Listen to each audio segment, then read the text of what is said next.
전 시간에 이어서 오늘 또 상황별 셔터 스피드, 전 시간에는 AV 모드에서 많이 시간을 할애했는데, 오늘은 상황별 셔터 스피드와 시간이 되면 오늘 갈 길이 멀어요. 야경 사진 찍는 법과 접사의 도구와 방법. 접사, 이제 여러분들도 매크로 렌즈를 많이 사용해 가지고 접사를 많이 찍을 거예요. 꽃이라든가 벌레라든가 이런 거의 다 꽃을 많이 찍는데, 그 요즘 꽃들, 와일드 이런 꽃들도 많이 피고 하니까 나가가지고 접사를 할 수 있는 그런 기회가 많기 때문에 집에서도 꽃을 찍을 수 있는 그런 저희가 많아요. 그렇기 때문에 접사 촬영을 어떻게 하는지, 그 다음에 접사 촬영을 하면서 이제 패닝샷이란 무엇인가, 그것을 오늘 빨리빨리 넘어가고 그렇게 알아보겠습니다. 자, 첫 번째로 상황별 셔터 스피드는 무엇이 베스트 셔터 스피드인가, 이제 그걸 가지고 이제 거의 주제가 되는데, 우리가 사진 노출은 F값이 1.4 F값, 그리고 F값이 60분의 1초 셔터 스피드, 그리고 감도가 ISO, 이 세 개로 이루어진다고 이제 얘기를 했죠. 이게 바로 등가 노출이다. F값과 셔터 스피드와 감도. 여러 번 누누이 얘기했는데 자꾸 이거 가지고 헷갈리시면 안 돼요. 예. 그러면 우리가 여기에서 셔터 스피드는 어떻게 표시되느냐, 이렇게 60분의 1초로 해서 이렇게 표시가 되는데, 아니면 125, 아니면 400분의 1 해가지고 S 이렇게 해가지고 우리가 이런 식으로 표시를 해요. 이런 것은 60분의 1초로 사진을 찍는다, 그 얘기예요. 여러분이 판넬에 보면 F값과 이렇게 ISO 200 아니면 400, 800 이렇게 나오는데, 30분의 1초, 15분의 1초 이렇게 나오는 것은 15분의 1초, 60분의 1초로 쳤다가 한번 누를 때 이렇게 찍힌다. 1초보다도 똑딱하는 스피드보다 굉장히 빠른 속도, 그렇게 빠르게 찍는다는 것을 의미를 한다. 네. 기계식 이 표기는, 어떤 기계식 카메라는 그냥 60으로만 표기가 돼 있는 건데, 그것도 역시 60분의 1초다. 네. 그렇다고 해가지고 60인치 이런 식으로 표시했을 수도 있어요. 그러니까 60에 점점 해가지고 카메라에서는 무조건 60분의 1초라는 거. 네. 그것을 여러분들이 혼동을 안 하면 돼요. 항상 60이 나왔다, F값이 1.4에 이렇게 60으로 표기가 됐다, 점점이 표기가 됐든 뭐가 됐든 무조건 60분의 1초다, 이렇게 생각하시면 돼요.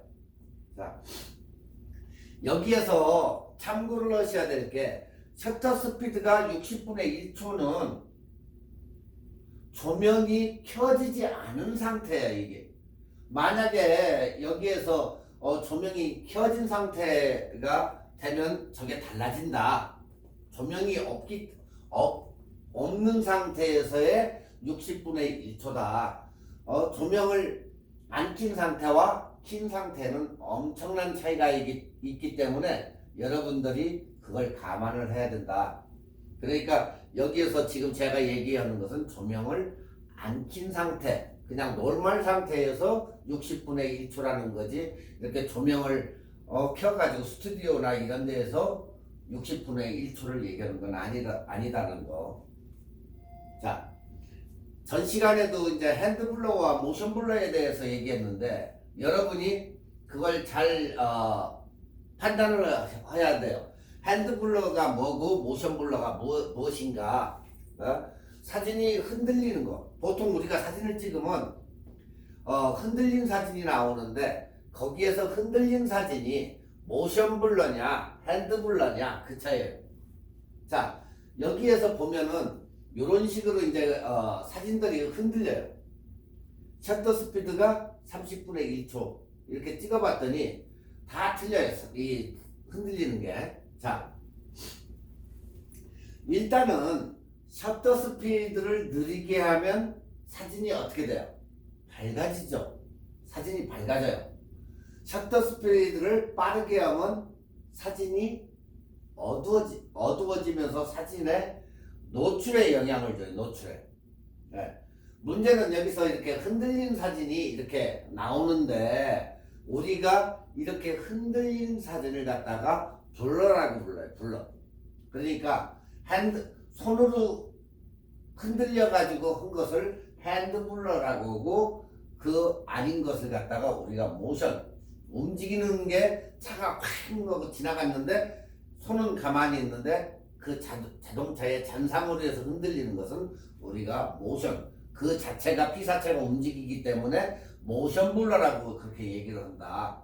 그래서 이렇게 두 가지로 얘기를 한다. 자, 핸드 블러와 모션 블러는 30분의 1초를 놓고 찍었더니 이렇게 엄청나게 상을 알아볼 수 없듯이 이렇게 흔들리고 F값을 셔터 스피드를 2000분의 1초로 주었더니 어때요? 인형이 딱 던졌을 때 정상적으로 이렇게 찍히더라. 그래서 우리가 스포츠 경기나 이런 것을 달리는 자동차를 찍을 때는 초수를 올리고 찍는 게 바로 이러한 문제 때문에 이렇게 찍는다. 자, 일단은 그러면 핸드블러란 같은 사진인데 스피드만 다르게 찍은 거예요. 그러니까 초는 다른데 밝기나 감도도 이상이 없는데 흔들림이 나타났다. 이런 경우는 셔터 스피드가 높으면 잘 나타나지 않지만 셔터 스피드가 저렇게 아래로 내려가면 저런 상태가 굉장히 많이 나타난다. 여러분들이 보통 카메라를 가지고 호텔이나 이런 데 가가지고 이렇게 사진을 찍을 때 어둡기 때문에 이런 현상이 많이 나타나요. 그럴 때는 ISO를 올리던가 그러면 셔터 스피드가 어느 정도 올라가기 때문에 아니면 조리개를 연대든지 해가지고 이 밝기를 어느 정도 조정을 해주면 셔터 스피드가 어떻게 올라가겠죠. 셔터 스피드가 보편적으로 우리가 실외에서 ISO를 갖다가 400이나 200이나 100으로 찍을 때와 실내에 들어가 가지고 800이나 1600이나 3200으로 ISO를 올릴 때에는 이 셔터 스피드가 확보가 되기 때문에 이러한 현상이 없어진다. 그래서 실내에 들어가면 ISO를 항상 올리던가 나는 자신이 없어요 하시는 분들은 그냥 오류에다 놓고 찍는 방법도 있다. 네. 자, 셔터 스피드가 낮으면 카메라의 촬영자에 의해서 물리적으로 손떨림이 생기는 현상, 그게 우리가 핸드블러라고 얘기한다. 아시겠죠? 핸드블러를 없이 찍는 방법은 무엇일까? 그러면 핸드블러가 생기는데 그러면 여러분이 귀찮겠지만 뭘 가지고 가야 된다? 삼각대. 네. 삼각대를 이렇게 세워놓고 찍을 수 있다. 네. 삼각대도 이렇게 3개로 해서 다리가 생긴 것도 있고 이렇게 1개짜리도 있어요. 그렇기 때문에 여러분들이 항상 그래서 저도 혹시 모를 때는 벽에다가 이렇게 기대가지고 완전히 이렇게 해가지고 찍는 경우도 있어요. 네, 초가 낮으면 굉장히 그게 도움이 돼요. 그리고 숨을 죽이고 그 당시에 총 쏘는 스타일로 쏘면은 절대 흔들린 그런 저거는 나타나지는 않는다. 우리가 뭐라고 하죠? 그런 사람들을 수전증이 있다고 하죠. 수전증. 커피를 많이 먹는 사람, 술을 많이 먹는 사람 어때요? 손이 좀 썩 떨리죠. 그래서 수전증이 있다. 우리 이 카메라에서도 그런 얘기를 많이 해요. 그렇기 때문에 삼각대를 쓰고 와이어리스나 이렇게 리모트 컨트롤로 찍으면 그런 일은 흔들림이 없는 사진을 찍을 수가 있다는 거. 자, 핸드블러의 특징. 그럼 무엇이 핸드블러일까? 사진 전체가 흔들린다. 사진 전체가. 자, 이럴 때는 무조건 삼각대를 이용해 가지고 극복하는 방법이 그거밖에 없다. 안 그러면 절대적으로 사진이나 옷다 벽에다 기대가지고 안 움직여 숨도 먹고 해가지고 살짝 눌러가지고 찍는 그런 방법밖에 없다. 그래서 IS 기능, 이제 여기에서는 세 번째로는 IS 기능이라고 하는데 뭐 한국에서는 손떨방이라고도 얘기하는데, 이것을 IS 기능이 있는 렌즈에서 잡으면 인사이드에 이 렌즈가 흔들려도 이렇게 잡아주는 그런 기능이 있기 때문에 IS 즉 스테빌라이저 시스템이 있는 렌즈를 여러분이 구입해 가지고 쓰시면 된다. 네. 여러분이 이제 소니나 이런 거 뭐 미러레스를 쓰시는 분들, 뒤쪽에서 보고 구도 잡고 이렇게 쓰시는 미러레스 카메라를 산 사람들이 있어요. 그런 사람들은 카메라 자체에 이 IS 기능이 내장되어 있는 카메라도 있다. 그 엄청 이득이 되겠죠. 그런 때는. 네. 그러니까 자기 카메라에 봐가지고 IS 기능이 있는 사람은 상관이 없지만, 이런 IS 기능이 없다고 치면 렌즈에 IS 스테빌라이저 시스템이 있는 것을 구입하면 이런 문제는 줄어든다. 그렇게 생각하시면 돼요. 자, 그 반대로 이제 모션 블러가 무엇일까? 피사체가 움직여서 사진이 흔들리는 것이다. 모션 블러란 직접적으로 촬영자가 고정인데, 피사체가 자동차가 획 하고 지나가면서 찍혔을 때의 그 잔상이 남아서 흔들리는 거, 이걸 갖다가 우리가 얘기할 때 모션 블러라고 얘기한다. 피사체가 움직여 가지고, 근데 그것을 갖다가 나쁘게만 이렇게 적하지 말고, 그렇게 피사체가 움직여서 흔들린 사진들도 멋있는 사진이, 작품 사진들이 많으니까 그걸 갖다가 여러분들이 보시고 그거를 판단을 해서 이건 사진이 괜찮다, 그런 사진을 일부러 찍는 사람도 있다는 거, 그렇게 아시면 돼요. 자, 모션 블러의 특징은 피사체별로 흔들리는 정도가 다르다. 빨리 가면 손으로 나타나고 천천히 가면 덜 이제 잔상이 남겠죠. 핸드블러는 사진 전체가 흔들리지만 모션 블러는 피사체 자체만 흔들린다. 그러니까 이게 무슨 얘기냐면, 사진을 찍었을 때 피사체가 움직이는 것은 흔들리지만 뒷배경이나 이런 데는 정상으로 나오겠죠. 그렇지만 손으로 흔들리는 것은 모든 게 전체가 다 흔들리는 거예요, 핸드블러는. 그러니까 핸드블러는 전체적으로 사진이 알아볼 수 없을 정도로 흔들리는 거고, 이 모션 블러는 뒷배경이나 이런 것은 아무 이상이 없어요. 길거리에서 찍었는데 뒤쪽에 있는 쇼 윈도우에 있는 그림이나 뭐 이런 상품이나 이런 것은 그대로인데 달리는 자동차만 흔들리더라. 이게 우리가 모션 블러라고 한다. 두 가지 나왔어요. 핸드 블러하고 모션 블러. 두 가지 카메라 용어가 나왔으니까 그거 헷갈리지 말고 항상 기억하시면 돼요. 자, 모션 블러의 특징이 있는데, 모션 블러의 특징은 피사체별로 흔들리는 정도가 다르다. 그러니까 빨리 지나가는 것과 천천히 가는 것과 피사체의 그 스피드에 따라 가지고 흔들림이 달라진다. 움직임, 어떻게 움직이느냐에 따라서 그게 달라진다, 그 얘기예요. 자, 여기에서 모션 블러를 업 했을 때와 모션 블러에 온 했을 때의 영상이에요. 이게. 자, 그러면 여러분들이 이것을 한번 보시면 어떻게 달라지는가. 자,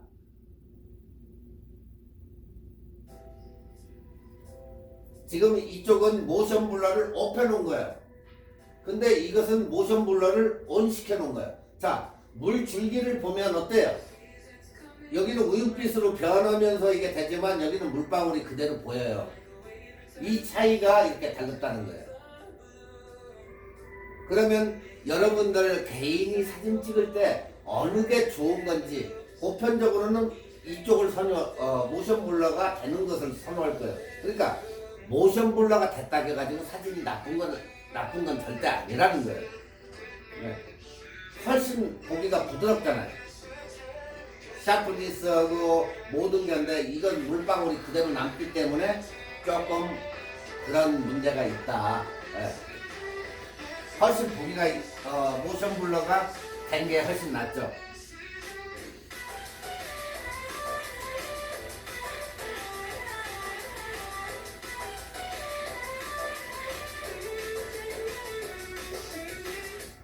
이렇게 차이가 난다는 거예요, 사진이. 영상도 역시 카메라 영상도 이런 식으로 해서 차이가 난다. 모션 블러와 모션 블러 아닌 것이.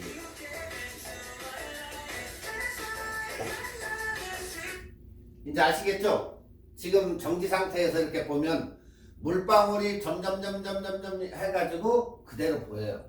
그렇지만 여기는 완전히 우윳빛으로 해서 이렇게 멋있게 이런 식으로 변한다. 모션 블러 온 시켜놓으면. 네. 그러니까 모션 블러가 이렇게 차이가 있다. 온과 옵과. 아시겠죠? 이제 자, 움직이는 피사체에 따라서 움직임의 흔들림 정도에 따라서 이렇게 달라진다. 자동차.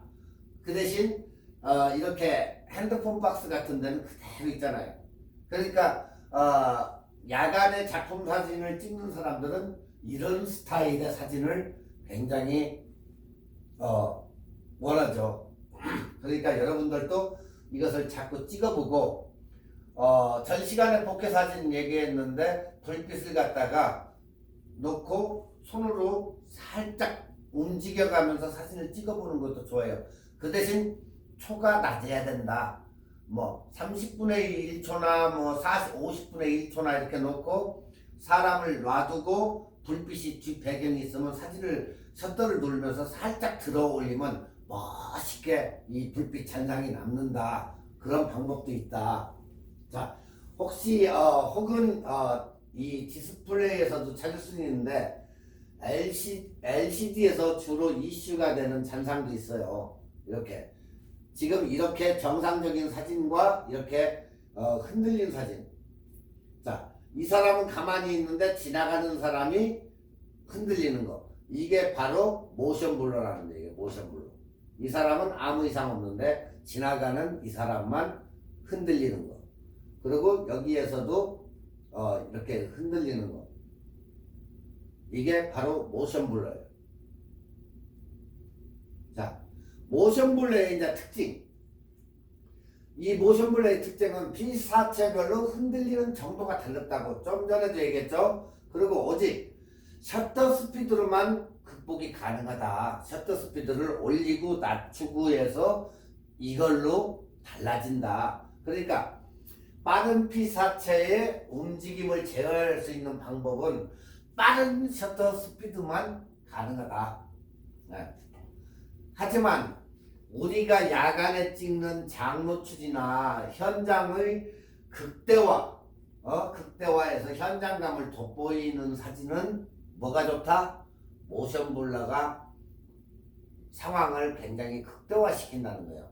그러니까 여러분들이 이런 것을 머릿속에 항상 넣고 내가 이 현장을 갖다가 좀 상황을 극대화시킨다 할 때는 이런 식으로 해서 모션 블러를 택해가지고 사진을 그쪽에다가 맞춰가지고 찍으면 좋다. 아까도 여러분이 이렇게 비교표를 봤지만 모션 블러를 오프 해놓은 것과 온 해놓은 것과 그렇게 차이가 난다. 그래서 현장을 갖다가 극대화시킬 때는 모션 블러가 최고다.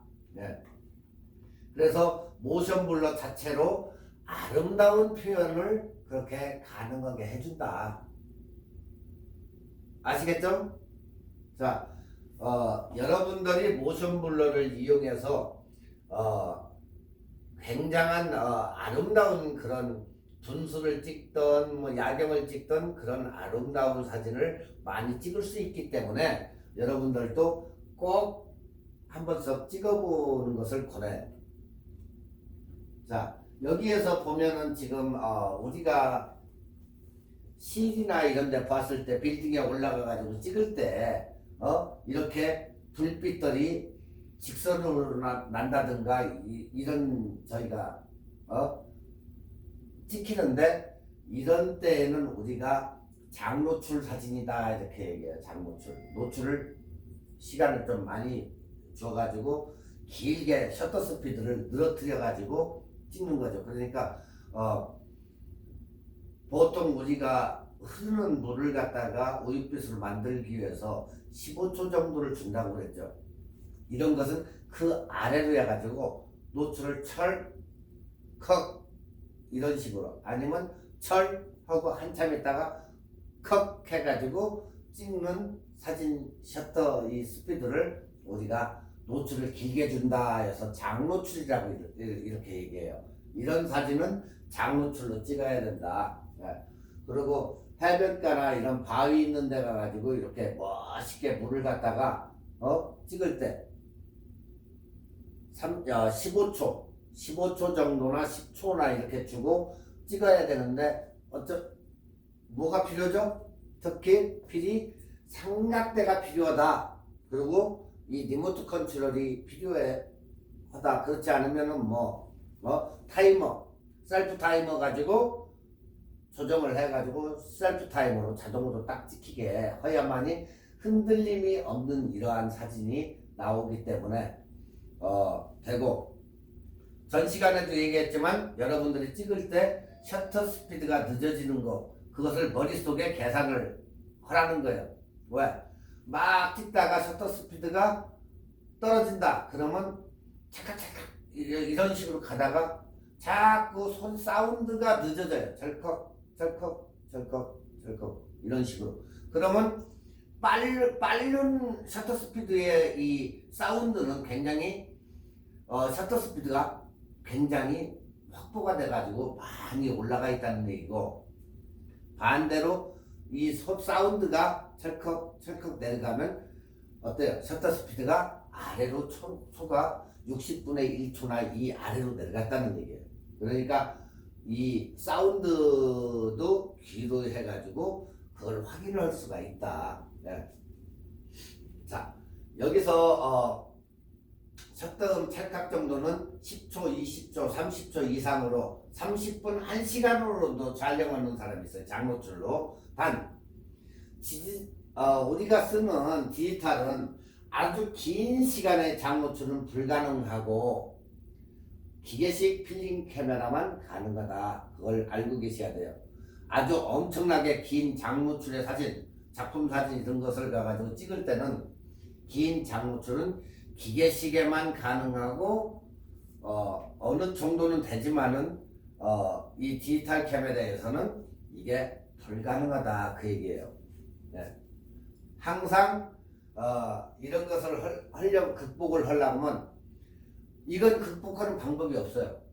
이 흔들림 사진은 극복하는 방법은 없고, 꼭 여러분이 극복을 하겠다 하는 사람들은 뭐가 필요하다? 삼각대를 항상 옆에다 들고 다녀야 된다.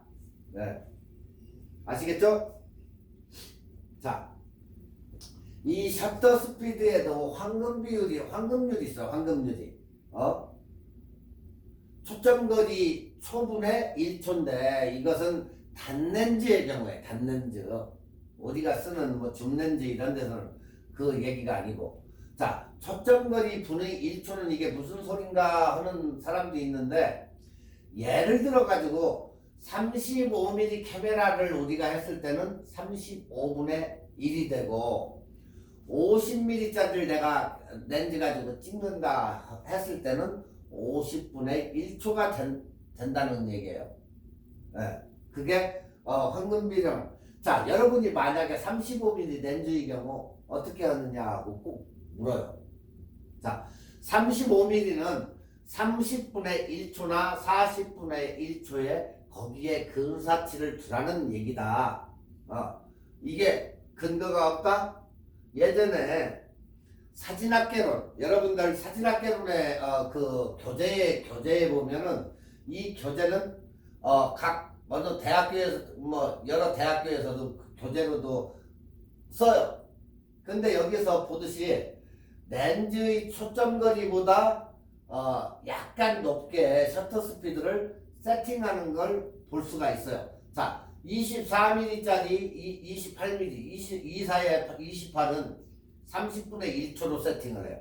그러면 35mm에서 50mm는 60분의 1초, 85에서 100mm는 125분의 1초석 이렇게 약간씩 135에서 200mm 망원 렌즈는 250분의 1초, 300mm는 500분의 1초 이런 식으로 해서 렌즈보다 약간 높게 세팅을 셔터 스피드를 그렇게 세팅을 하더라 그 얘기예요. 네. 아시겠죠? 여기에서 황금 비율이 맞긴 하지만 600mm 같은 대형 줌 렌즈는 이게 안 된다. 흔들리기 때문에.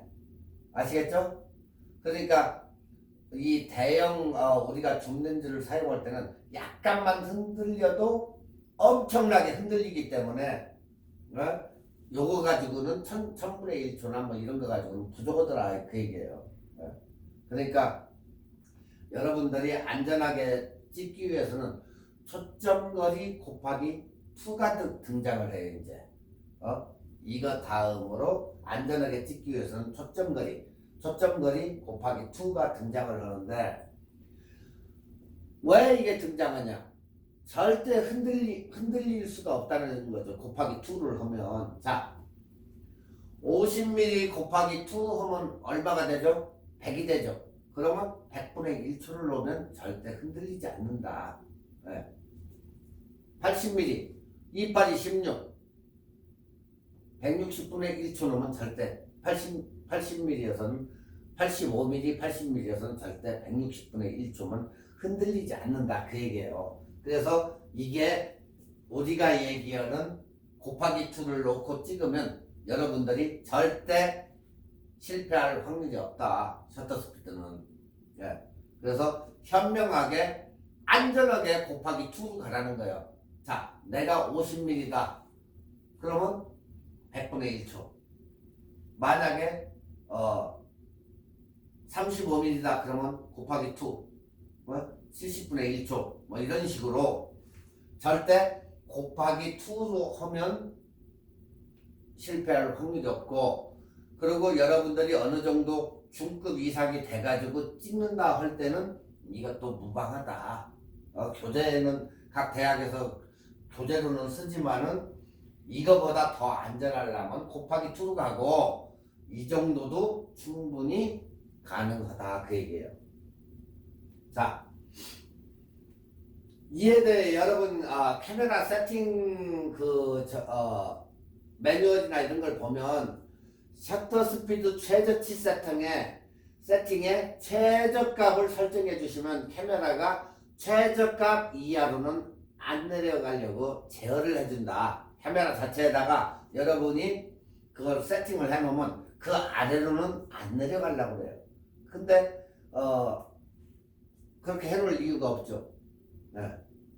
그러니까 초보자일 경우에는 뭐 항상 60분의 1초나 제가 얘기하는 것은 80분의 1초. 초보자는 80분의 1초를 될 수 있으면 내려가지 말라 하면 안 내려갈 분들은 이 세팅을 해주면 된다. 근데 굳이 그렇게까지 세팅을 할 이유는 없을 것이다. 그 얘기예요.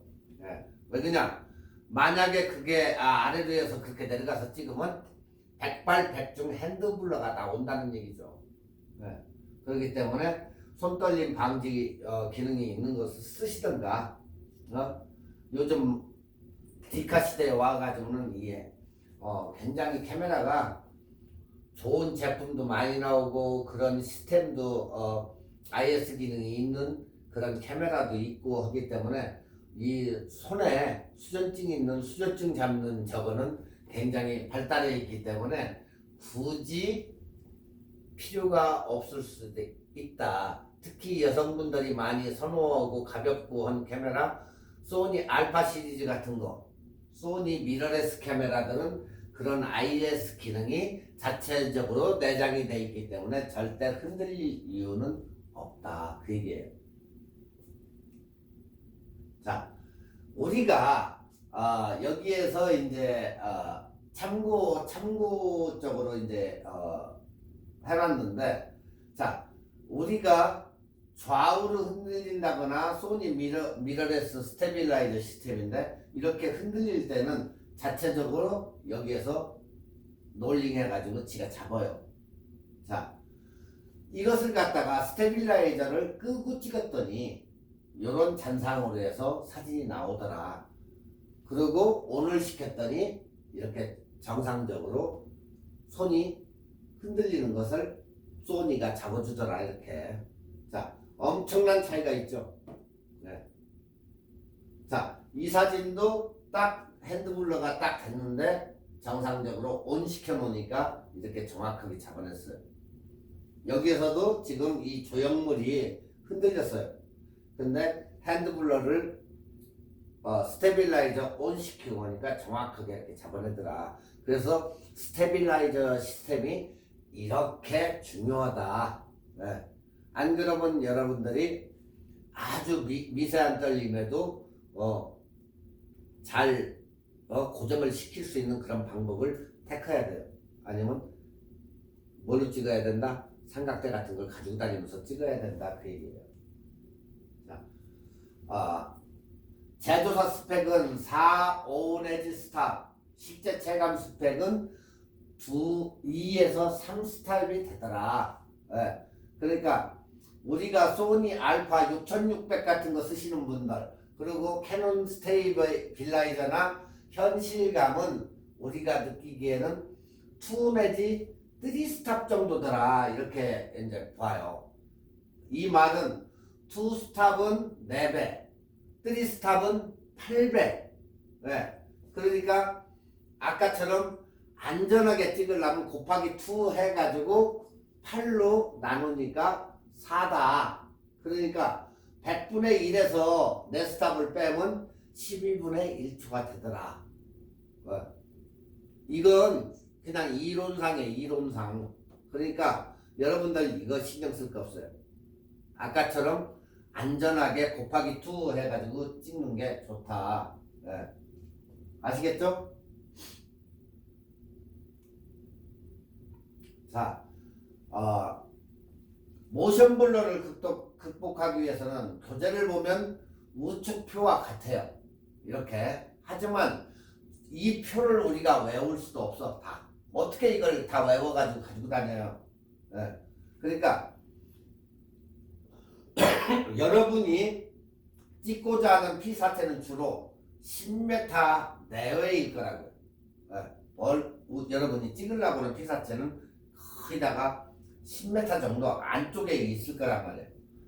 그러니까 멀리 떨어진 피사체는 측정이 불가능하니까 움직임도 잘 나타나지도 않아요. 근데 10m 안에 있는 그런 사람은 어때요? 우리가 거의 저거에 가만히 10m에 가만히 서 있는 사람은 거의 없어요. 움직이지 자꾸. 그렇기 때문에 우리가 일반적으로 정지해 있는 사람은 15분의 1초, 걷기 시작하면 200분의 1초, 약간 이렇게 빠르게 뛴다든가 하는 것은 500분의 1초, 그 다음에 완전히 달리는 사람은 천이나 2000분의 1초 이렇게 보시는 게 정확하다. 여기서 자 보시면 지금 이렇게 천천히 걸어가는 사람 100분의 1초, 그 다음에 200분의 1초 여기가 맞고, 그 다음에 그걸 갖다가 확대를 해서 이렇게 보니까 200분의 1초의 때와 100분의 1초, 예. 창이 어느 정도는 낮지만 약간 이렇게 틀어지기 시작해요. 자, 적당히 뛴다. 500분의 1초. 그 다음에 아주 빠르게 뛸 때는 1000분의 1초나 2000분의 1초. 예. 자, 24mm 손이 떨리고, 그리고 핸드블러 15분의 1초, 모션블러 500분의 1초 이런 정도인데, 이것을 4로 나누면 6분의 1초로 촬영하면 백발백중 떨린다. 자, 이걸 갖다가 15분의 1초로 찍는다. 그러면 핸드블러는 극복이 된다. 그 얘기예요. 자, 하지만 여기에서도 모션블러에 움직이는 물체는 이보다 500분의 1초 찍어야 된다. 모션블러를 잡으려면. 네, 그 사람이 움직이는 그게 있기 때문에 여러분들이 조금 이 부분에서는 약간 혼동이 올 거예요. 그렇기 때문에 일단은 셔터 스피드를 올려서 찍는 게 좋다. 뭐 곱하기 2를 하든지 해가지고 제일 안전한 게 아까 곱하기 2라고 그랬죠. 항상 여러분의 렌즈에 곱하기 2 해가지고 찍으면 굉장히 안전하게 찍으니까 여러분이 어느 정도 초보기를 지나가지고 어느 정도 찍으면 이게 이제 앞으로는 이해가 가요. 아, 이런 문제가 있었구나 하는 게. 자, 우리가 제일 많이 쓰는 200mm 예를 들면 여기에서는 손이 떨리는 사람과 가만히 서 있는 사람, 그걸 보니까 핸드블러는 60분의 1초면 되고 모션블러는 15분의 1초면 충분히 잡는데, 그걸 갖다가 계산을 해보니까 결론은 60분의 1초가 정확히 맞더라. 그 얘기예요. 지금.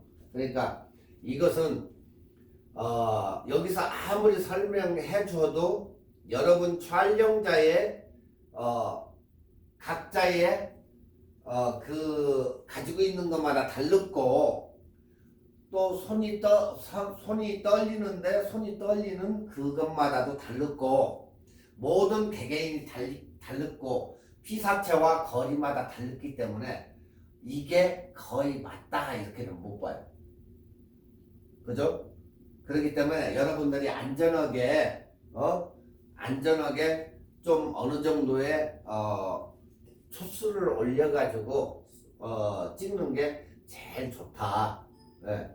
그렇기 때문에 여러분들이 내 개인이 가지고 있는 그것을 보려면 자꾸 사진을 어느 정도 찍어서 나한테는 뭐 80분의 1초가 맞다 이렇게 해가지고 찍어보는 방법밖에 없어요. 왜 그러냐면 지금 이것을 갖다가 여기서 요 정도로 해서 핸드블러나 모션블러를 없애려고 이렇게 얘기를 해줘도 여러분 개개인이 다 틀리기 때문에 어느 분은 손을 약간 조금 떠는 분이 있고 어떤 분은 심하게 떠는 사람도 있어요.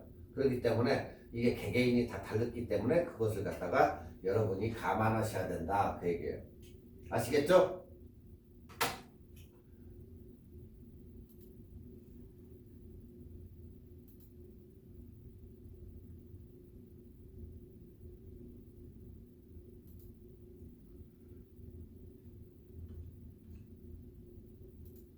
자,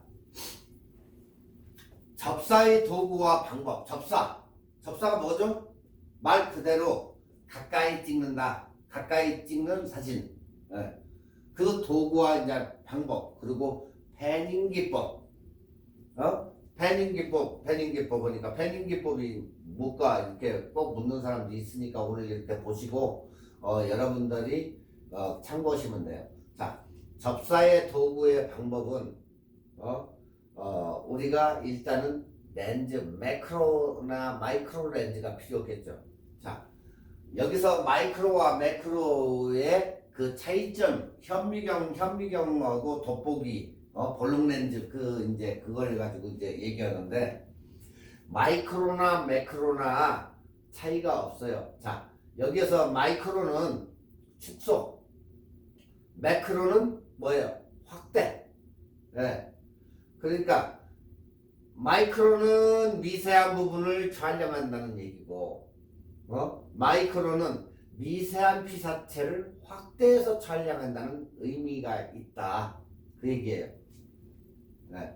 이 어원이 그러니까 어원이 약간 달라요, 이게. 네. 그리고 이제 그 다음에 배율, 렌즈의 배율은 접사 사진에서 필름에 나타나는 피사체의 크기를 결정하는 단위인데, 그거에 우리가 뭐라고 하죠? 배율이라고 그래. 배율 단위는 자 1.8 곱하기 0.125 1대1 곱하기 1 8대1 곱하기 8 이런 식으로.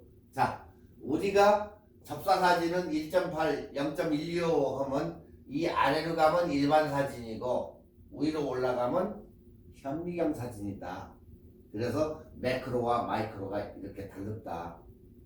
접사 사진, 일반 사진, 그 다음에 현미경 사진 엄청나게 확대해가지고 현미경 사진이 된다. 여러분이 지금 왼쪽 하단에 보시는 이 렌즈는 저기 매크로 이게 렌즈예요. 이걸로 해서 여러분들이 이렇게 보시는 바와 같이 접사 사진을 찍는 건데 1.8배 했을 때에는 이런 식 4분의 1, 2분의 1, 1x 이런 식으로 해가지고 얼마나 크게 확대를 하느냐.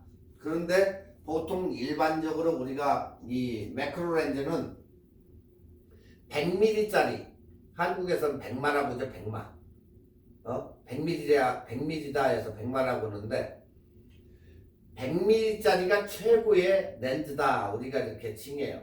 그래서 매크로 렌즈는 거의 100mm가 최고다. 지금 여기 사진에도 100mm짜리로 되어 있는데 매크로 100mm 캐논 이런 렌즈가 제일 많이 팔리고 제일 선호하는 게 100mm다. 그래서 100마라는 애칭을 가지고 얘가 무지 잘 팔리는 렌즈로 통용이 된다. 자, 접사의 도구와 종류 1번 크로지엄 렌즈. 예, 일종의 우리가 얘기하는 돋보기의 돋보기 크로지엄 렌즈. 그러니까 일반의 크로지엄 렌즈는 세 장을 한 조로 구성돼요. 세 장이 한 조로 해가지고 1 곱하기 2 곱하기 3x 해가지고 혹은 4x까지 표시가 된다. 1, 2, 3의 렌즈 중 1과 3을 더해서 4가 된다. 그죠? 1하고 3하고 하면 4가 되죠. 예. 그리고 4가 되고 1, 2, 3 2하고 3하고 더해가지고 5가 된다. 그리고 세 장 모두 합치면 6x가 된다. 네. 이 렌즈들의 카메라의 렌즈 앞에 필터를 빼고 그 자리에 돌려서 붙이는 돋보기형 그런 렌즈도 있고 초점거리보다 더 가까이 다가갈 수 있으므로 작은 물체는 크게 확대된다. 이것도 단렌즈이기 때문에 내가 앞으로 가야 된다. 멀리 떨어지든지 그런 장단점이 있다. 네. 그러니까 이 렌즈의 장점은 작은 것을 찍기 위해 이용은 되지만 도구 중 가장 값이 싸나 약점은 심도가 얕고 가장자리가 흐려진다. 네. 그러니까 가운데는 짱나게 찍히지만 가에는 흐릿해진다. 그렇다고 이거 가지고 100mm짜리 가지고 사진을 못 찍느냐? 그건 아니다. 잘 나온다 사진도. 예. 그러니까 최소의 거리 중심으로 일정한 한도만 맞음으로 초점 맞출 때 약간의 조심해야 될 필요가 있다. 아시겠죠? 그 다음에 우리가 익스텐션 링이라고 해가지고 중간 링이 있는데, 그러니까 카메라 몸체와 렌즈를 분리하고 몸체의 중간에 렌즈를 끼운 후 다시 그 위에다가 렌즈를 끼우는 그 중간 링이 있다. 이 링은 3개로 되어 있는 단순형이 있고, 그 다음에 줌링이라고 해서 조절장치가 있는 링을 돌려가지고 배율을 변화시키는 장치가 있고, 그 다음에 링을 사용하는 장점은 20mm, 30mm 모든 렌즈에 사용할 수 있어. 밝기에는 뭐 그렇게 크게 변하지는 않아요. 단지 중간에다 껴가지고 이렇게 돌려가면서 쓸 수 있다는 거. 그 다음에 마이크로 렌즈. 저 렌즈가 렌즈 자체가 접사를 촬영할 수 있는 수치를 보정하고 근접 촬영을 위해 가지고 고안된 렌즈다, 마이크로 렌즈는. 그래서 편리하지만 아까 같이 그 캐논 100mm 같은 거 문제는 굉장히 고가라는 점, 돈이 비싸다는 거. 네. 그러니까 복사를 자주 하는 경우는 이 렌즈의 편리함과 아주 높은 화질을 우리가 찍을 수 있다. 네. 100mm 마이크로 렌즈가 거의 주로 활용되지만 뭐 50mm나 200mm나 70에 180mm나 뭐 이렇게 마이크로 렌즈가 구비되어 있는데, 최근에 나온 캐논 R 시리즈에 찍을 수 있는 35mm 카메라가 있어요. 35mm 이 매크로가 되는 게 있어요. 35mm에서 스위치를 움직이면 매크로 렌즈로 바로 저걸 변하는 그런 렌즈도 있다. 네.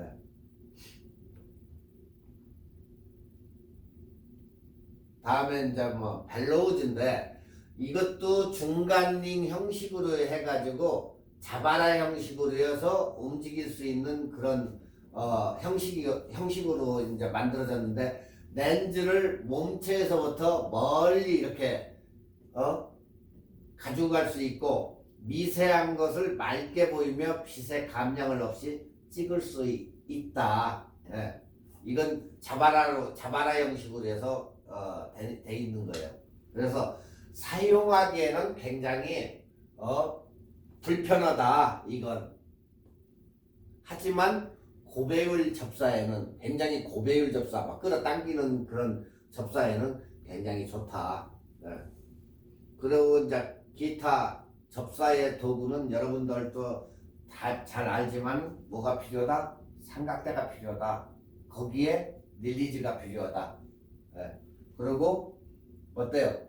요즘 이베이나 뭐 이런 데다 물건을 찍어가지고 옷이나 이런 걸 찍어가지고 올릴 때는 뭐가 필요하다? 조명기구가 필요하다. 그것도 찍으려면 LED, 특히 LED 같은 거, LED하고 일반 할로겐 텅스텐 이런 거하고 조명이 달라진다. 텅스텐 같은 경우는 찍으면 붉은 빛이 엄청나기 때문에 술 먹은 사람처럼 나온다. 빨개진다. 그렇지만 요즘은 LED 시대이기 때문에 LED도 찍으면 너무 좋다. 굉장히. 그래서 조명기구가 접사 전용 마이크로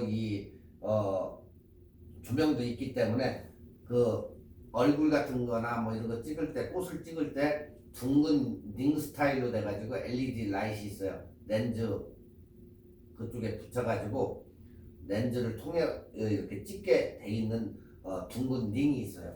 그러니까 이런 식으로 렌즈 부분에다 붙여가지고 플래시를 이용해가지고 하는 것도 있고, 요즘은 LED로 해서 아예 나와가지고 온오프 시키면서 찍고, 예전 방식, 이 TTL 방식 스트로브, 그러니까 플래시에다 부착해가지고 TTL 방식으로 해서 이렇게 찍는 사진이 있다.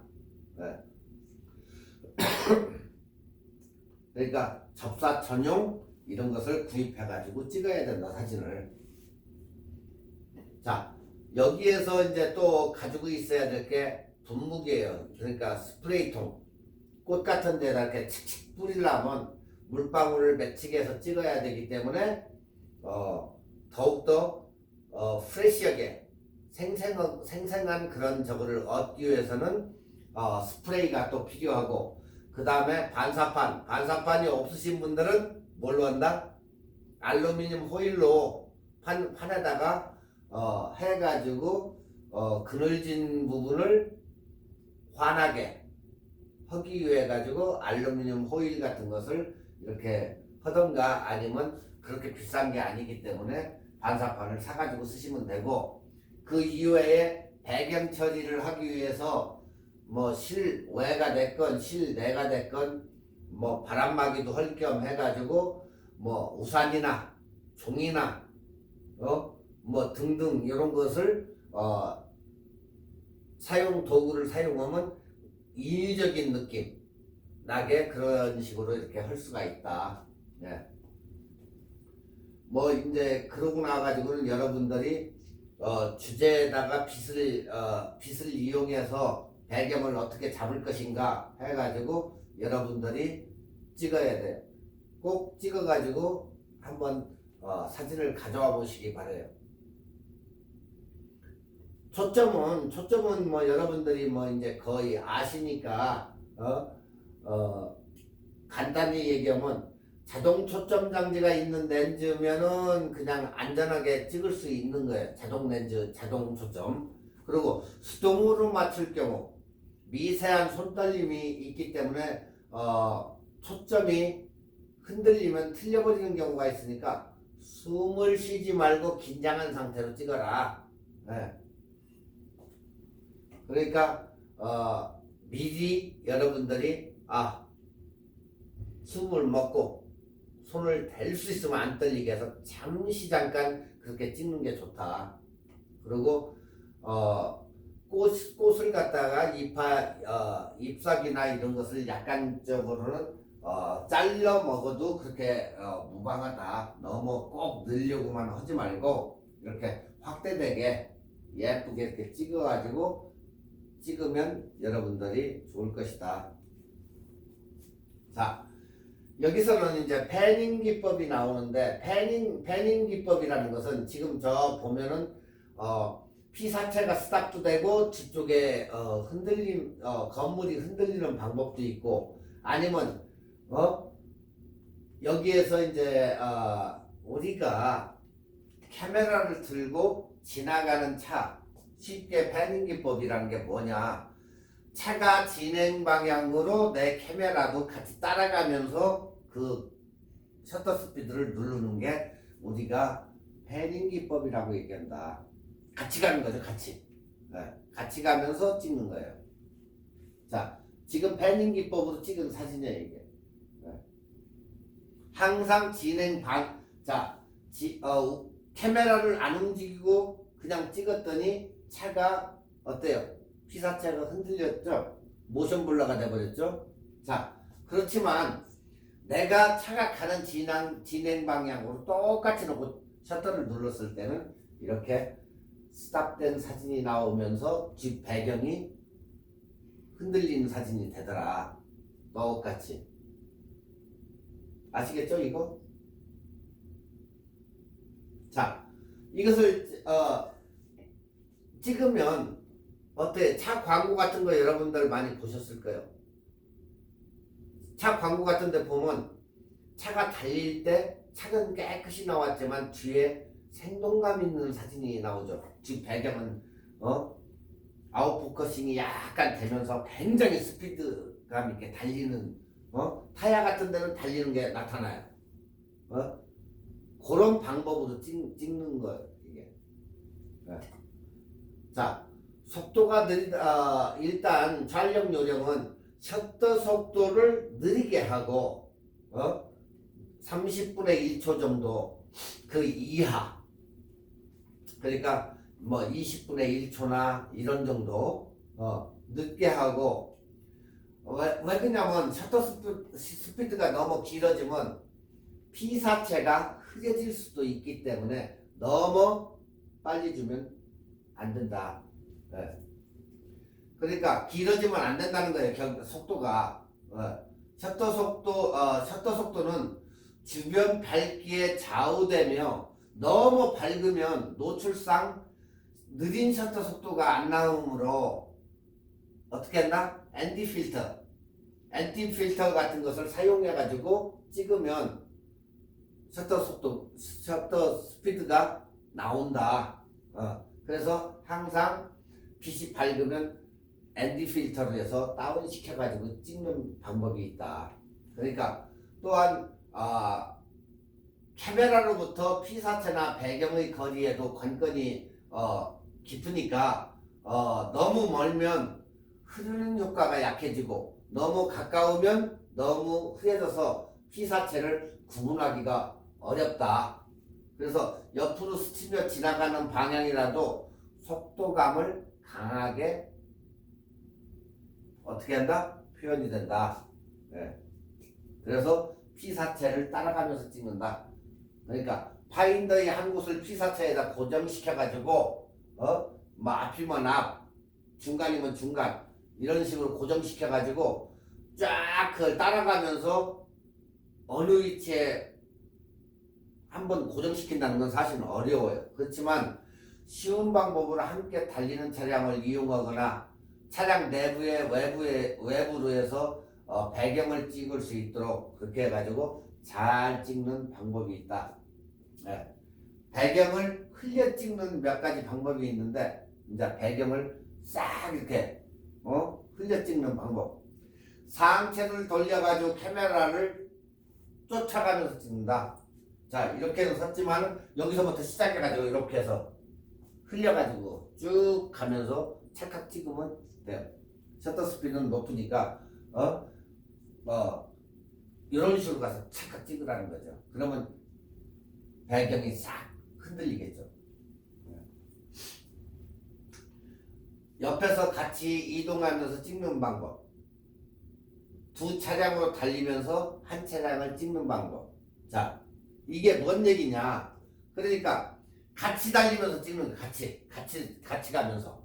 그리고 영화 촬영할 때도 똑같이 이동하면서 찍죠. 그 얘기야. 그러니까 차량으로 가고 한쪽에서도 차량으로 따라가면서 찍는 거예요. 그러면 배경이 어떻겠어요? 굉장히 여기는 초점이 맞았으니까 딱 됐겠지만 뒤쪽은 배경이 어때? 스피드감 있게 생동감이 있는 그런 상태로 변한다. 네.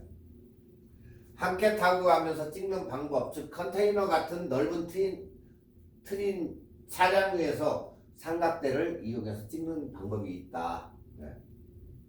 이제 아시겠죠? 이거 다?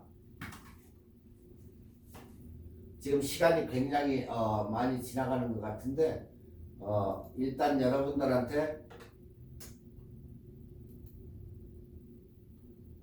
나중에 다음 시간에 패딩샷은 한 번 더 설명을 하고 접사 촬영도 내가 다음 시간에 한 번 더 설명을 할게요. 자, 지금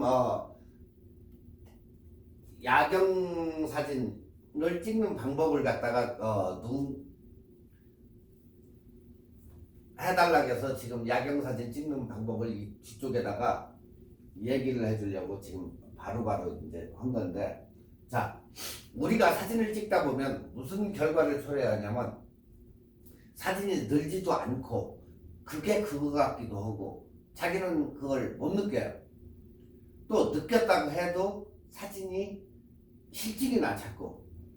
그럴 때에 사람들이 찍기 쉬운 야경 사진으로 가는 거예요. 여러분들이 야경 사진을 이렇게 웹사이트나 아니면 누가 찍은 걸 보면 이러한 식으로 해서 굉장히 멋있게 잘 찍어요. 깨끗하게. 네. 야, 이 사람 사진 뭐지 잘 찍는가 보다. 그게 아니고 초보자도 이렇게 찍을 수 있는 게 야경 사진이다. 그러니까 어느 시점이 돼가지고 사진이 늘지도 않고 아무 저 무의미하고 그럴 때 야경 사진을 한번 찍어봐라.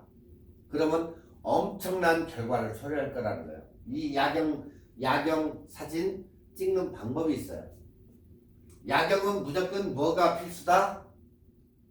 삼각대, 닐리즈 이런 게 필수다 이건.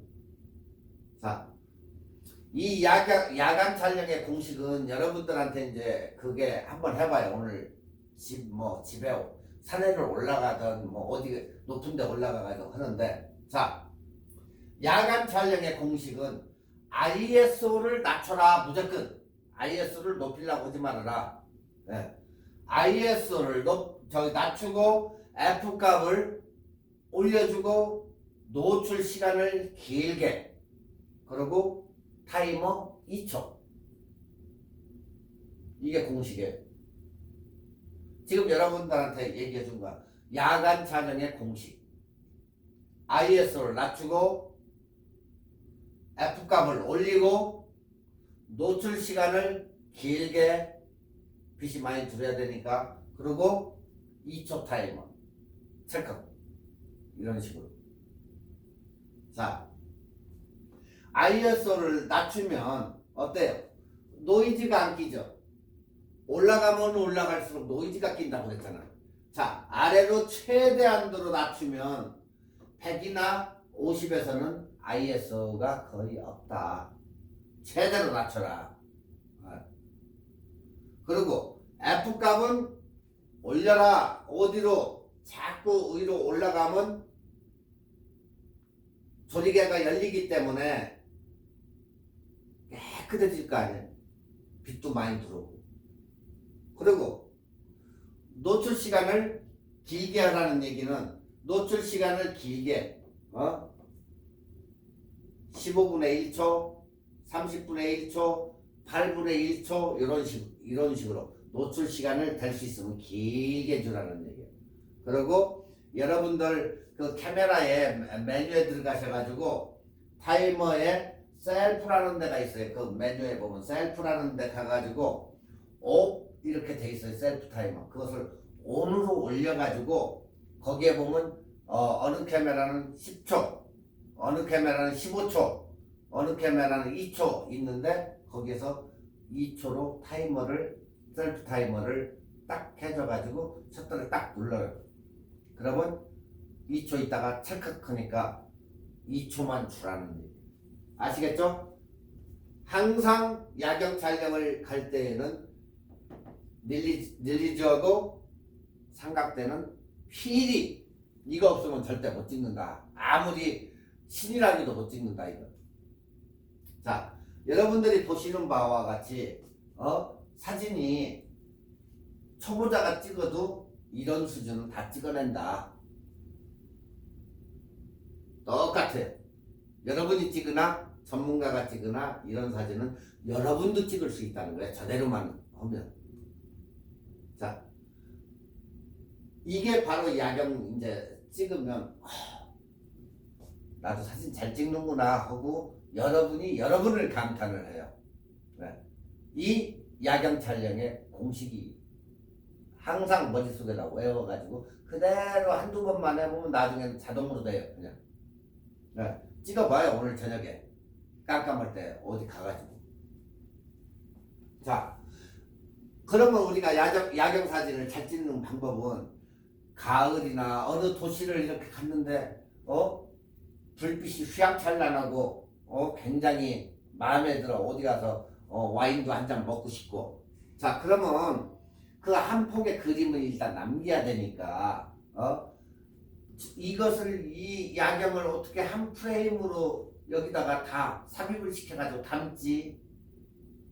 제가 항상 얘기하죠. 찍기 전에 한번 빨리 생각을 한번 해보라고. 어떻게 담을 것인가. 그 다음에 야경 사진은 거기다가 장노출이기 때문에 노출을 장시간 준다 그 얘기예요. 그래. 자, 장노출이 뭐냐? 셔터가 열리는 노출 시간을 길게 해서 찍은 사진이에요. 셔터가 열리는 사진. 그러니까 결국에 초를 많이 준다 그 얘기죠. 쳤다가 절 빛을 들어가고 컷. 그죠? 근데 그 시간에 카메라를 들어 올려가지고 보고 별 저거를 해도 컥 소리가 안 나요. 놓으면 그때 컥 소리 날 수도 있어. 그러니까 이 타이머 셔터 스피드를 굉장히 길게 놓고 찍는다 그 얘기예요. 그걸 우리가 장노출이라고 한다. 자, 보통 사진은 셔터에 의해서 60분의 1초나 80분의 1초 등의 속도로 찍어요 우리가. 그렇지만 장노출 피사체 카메라를 다리에 고정시켜 가지고 셔터를 아주 오래 열어놓고 노출을 길게 해서 빛을 굉장히 많이 받아서 깨끗한 사진을 얻는 것을 얘기하는 거예요. 아시겠죠? 네. 장노출의 장점은 첫째, 노이즈가 없고 사진이 깨끗하다. 그래서 여러분들이 장노출 사진을 밤에 찍으면 누구나 다 찍을 수 있는데 전문가 프로 뺨치듯이 찍는 이유가 바로 여기 있어요. 장노출로 찍으면 어떻다? 노이즈가 절대 없고 화질이 깨끗하다. 밤에지만 이런 식으로 잘 찍을 수 있다. 아시겠죠? 여기에서 이제 한 가지 렌즈의 특성이 여기에서 나타나요. 자, 여러분들이 그게 무슨 소리입니까? 하는데 빛이 갈라진 현상이 나타나요. 그러니까 가로등이나 빛이 있는 데는 이게 갈라지는데 이것은 왜 갈라지느냐? 여러분의 렌즈 안에 렌즈에 조리개가 있는데 날수에 의해 가지고 자 여기에 지금 몇 개예요? 하나, 둘, 넷, 6개. 여러분이 조리개가 날수가 6개짜리면 이렇게 6개로 갈라진다. 그 얘기예요. 자, 지금 이게 6개이기 때문에 이것은 조리개 날수가 빛갈라짐이 6개로 나오는 거예요. 네. 그러니까 렌즈의 특성인 빛갈라짐은 자동차의 움직이나 자동차 빛의 궤적 이런 것이 나타난다. 네. 이 궤적 보이시죠? 이렇게 길. 네.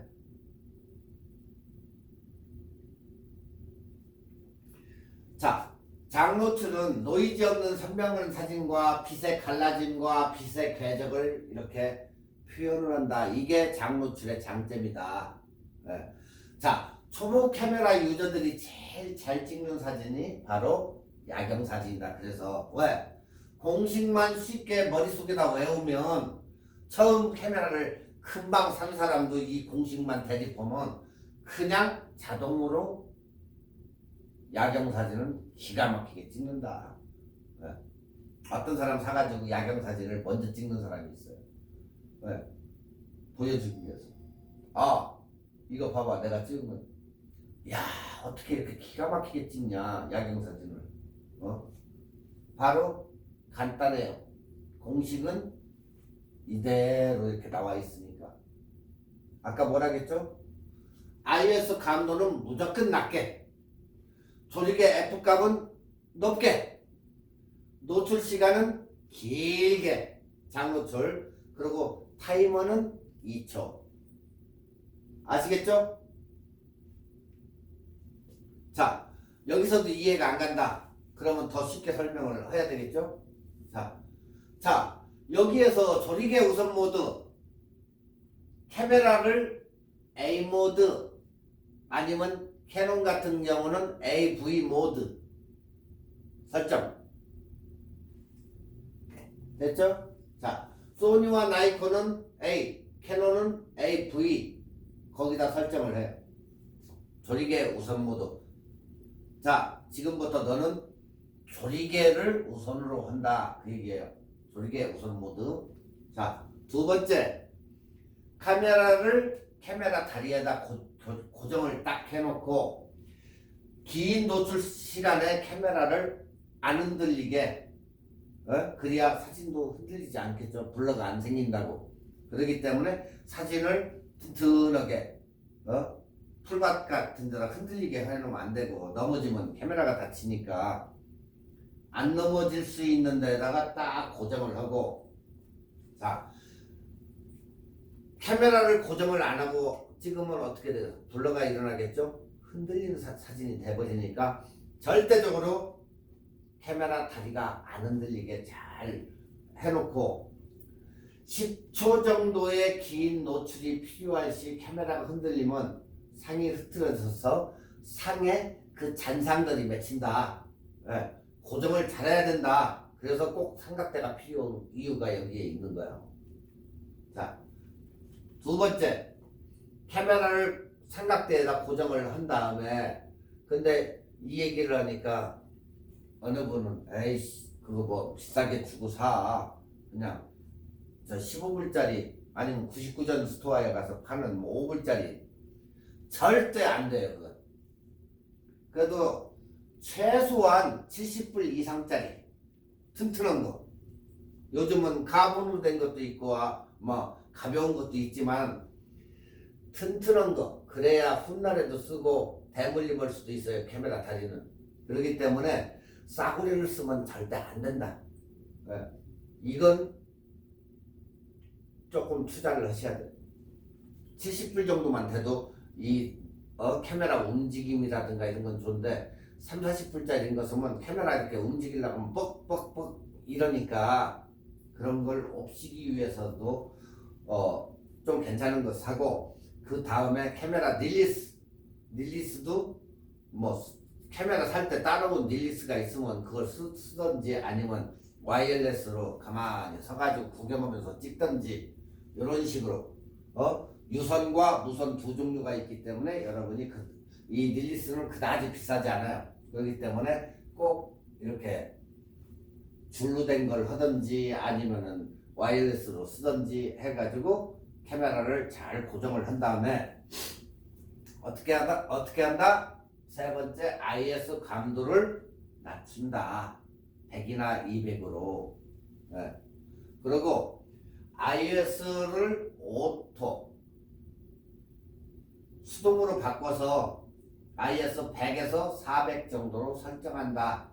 IS를 보통 오토로 우리가 굉장히 많이 사용해요. 저도 어떨 때는 보면은 실내에 들어가지 않는 이상은 거의 다, 실내 들어가도 어떨 때는 오토로 쓰는 경우도 있는데, 거의 지금까지는 거의 제가 뭐 그냥 맞춰가지고 쓰니까 안 적었는데, 여러분들이 만약에 그 불편하다면 오로로 이렇게 놓고 써도 무방해. 자, 이 야경에서는 매뉴얼로 바꾸시고 오토를 갖다 풀으라는 얘기예요. 오토로 쓰지 말라는 얘기지. 100이나 400으로 먹는다. 딱 지정해서. 자, 일단은 뭐 100으로 논다고 칩시다. 100. 어둡거나 바람 상태에 따라 가지고 그 상태 이제 100에서 400 정도인데 바람이나 이런 상태에 따라 가지고 400으로 가느냐 100으로 가느냐, 여러분이 그걸 결정을 하라는 거예요. 그걸 만약에 못 온다면 100으로 한번 찍고 400으로 한번 찍어봐요. 어떻게 차이 나나. 그러면 여러분들이 하고 또 듣게 해요. 그래서 자, 조리개를 어떻게 해준다? 조인다. 그래야 사진이 깨끗이 나오니까 조인다. F값을 높인다. 결국에 F10 이상으로. 그러니까 뭐 대낮에 해변가나 이런 데서 찍듯이 F값을 올려준다는 거예요. 왜 그러냐면 F값이 보통 대부분 렌즈에서 F값이 높으면 높을수록 빛 갈라짐 현상이 극대화로 나타난다. 그렇기 때문에 F값 조여줘야 된다. 조리개를. 자, 조리개는 F값으로 조정한다. 즉 F값을 올린다 하면 열린 조리개가 닫아진다. 이 이야기는 빛이 들어오는 시간을 길게 준다는 이야기다 이게. 예. 자, 다시 말해서 쪼여놓으면 구멍이 작아가지고 빛이 들어오는 시간을 길게 해줘야 되기 때문에 노출을 길게 주기 위함이다. 조리개값은 렌즈의 특성과 연관이 관계가 아주 많다. 그러니까 초보자들은 조리개를 열고 찍는 사람들이 많아요.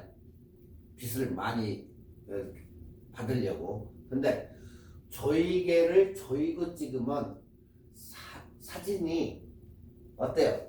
밝고 굉장히 선명해진다. 평상시에도 제가 얘기해서 조리개를 조이고 찍으면 짱한 사진이 나타나지만 열고 찍으면 흐리멍텅한 사진이 된다고. 밝긴 하지만 그래서 조리개를 조여가지고 빛을 작게 주면 선명하고 굉장히 화질이 좋다. 조리개 최대 개방보다 살짝 완전히 적어놓은 것보다 살짝 조여주는 것이 화질이 좋다는 얘기예요. 그래가지고 사진을 찍으면 장노출 경우에는 F값이 10 정도 돼야 된다. 10 정도 되면 이런 스타일로 해가지고 괜찮은 사진이 나온다는 거예요. 자, 노출 시간은 적절히 조절해서 바람이 많이 불거나 바닥이 불안정한 상황, 노출 시간을 줄여라. 그럴 때에는 바람이 많이 불면 노출 시간을 줄이라는 거예요. 그리고 노출 시간을 어떻게 줄입니까? ISO를 약간 올리면 되잖아요. 100였던 것을 뭐 400으로 올린다든가 많이 부르면 약간 올려주면 되고, 그리고 F값을 16에나 뭐 10 있으면 8 정도로 내리면 되잖아요. 이렇게 내려가지고 그러니까 지대가 높거나 바람이 세고 바닥이 뭐 울퉁불퉁 해가지고 불안정할 때는 노출 시간을 좀 줄여준다. 노출을 줄이려면 ISO 값이나 F 값을 낮추면 된다. ISO는 그러니까 약간 올려주고 F 값은 약간 내려주고 아까 10 정도 줬으면 8 정도로 F 값을 내려주라는 얘기예요. 렌즈에. 자, 그리고 타이머는 2초 타이머를 설정을 한다. 누를 때 미세한 움직임을 방지하기 위해서 이러한 릴리스를 사용하고 타이머는 2초 타이머를 딱 준다. 왜? 손떨림을 방지하기 위해서, 흔들림 방지를 하기 위해서. 그러니까 작업 도중 카메라에 섰다가 수작업 때는 먹통이 돼서 늦게 다치기 때문에 퍽! 하고 가만히 있어 얘가. 그리고 좀 있으면 한참 있으면 컥 하니까 꼭 카메라가 먹통 되는 것처럼 그런 현상이 와요. 그렇기 때문에 항상 릴리스 이런 거 릴리스를 가지고 눌러가지고 사용해라. 그리고 카메라를 RAW 사진으로 찍어서 후 보정할 때 눈으로 여러분이 직접적으로 그 경치를 눈으로 감상을 했던 것을 머리에 떠올려가면서 후 보정을 하면 그 느낌 기억으로 해서 후 보정을 하면 멋있는 사진이 나온다는 거예요. 자, 지금까지는 찍는 방법이었어요. 이제 주의사항. 너무 어둡다 보면 카메라가 어떻게 해? 카메라 초점을 못 잡아요. 절대적으로. 어두운데 무슨 카메라가 멍청한 카메라인데 어떻게 그걸 잡냐고. 못 잡아요. 절대 초점을. 이럴 때 자동 대신 매뉴얼에서 수동 초점을 사용한다. 수동 초점. 이것이 힘들다고 하시는 분은 카메라 옵션에서 피킹 기능을 활용한다. 자, 피킹이 뭐예요? 초점이 맞은 부분에 흰색을 칠이 묻혀지는 기능이다. 초점이 맞은 부분에 흰색이 이렇게 맞춰져요. 그런 게 있어요. 여러분 메뉴에 보면 피킹. 그러니까 초점 맞은 부분은 흰색이 싹 이렇게 칠해져요. 여러분이 해보시면 집에서 해보세요. 이것을 갖다가 피킹 기능을 활용하면 된다. 그리고 또한 야경 촬영은 무한대로 놓고 찍는 게 보통 일상적인데 어떤 렌즈는 무한대가 초점이 나간 것처럼 보이는 경우도 있어요.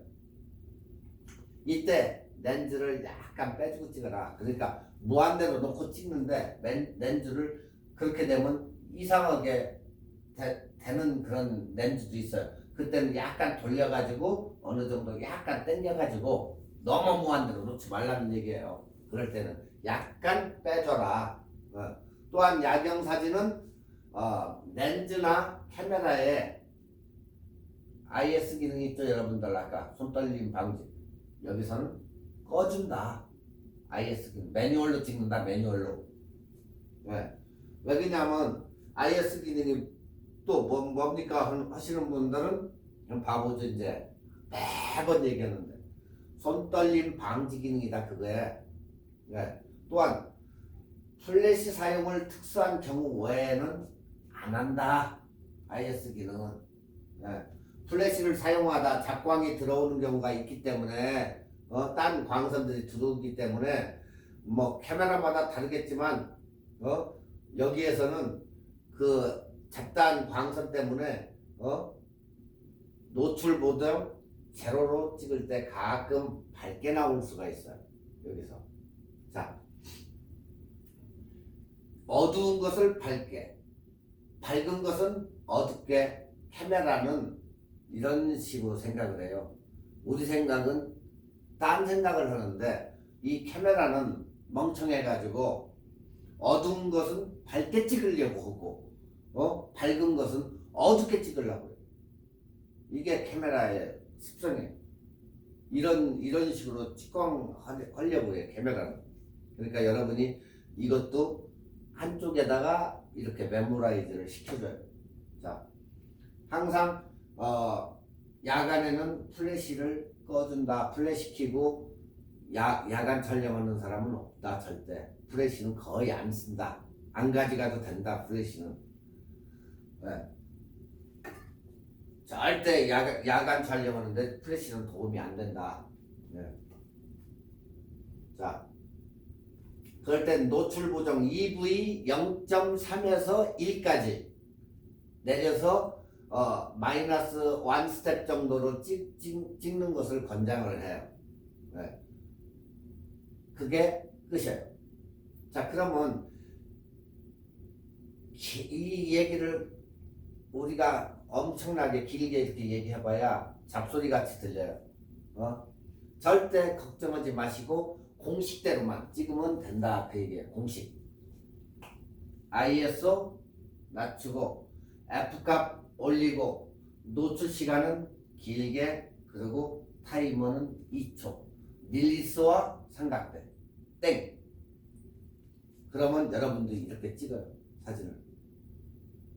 이렇게 찍어가지고 꼭 한 장씩 제출을 해봐요. 얼마나 잘 찍었나. 그리고 만에 하나 의문이 있으면 저한테 전화를 주세요. 그러면 거기에 대한 답변을 해드릴 테니까. 오케이? 자, 오늘 여기까지고 이제 코어 브레이크 들어가시는데 3주 동안 잘 쉬시고 다음 학기 시작하면은 다시 카메라 계속 모든 부분을 구도도 못했고 하기 때문에 계속해서 이어갈 테니까 다음 학기 시작되면 바로 이어가지고 3주 쉬고 그러고 들어갈 테니까 그렇게 알고 여러분들 3주 동안 편하게 쉬시고 3주 후에 뵙도록 하겠습니다. 고맙습니다.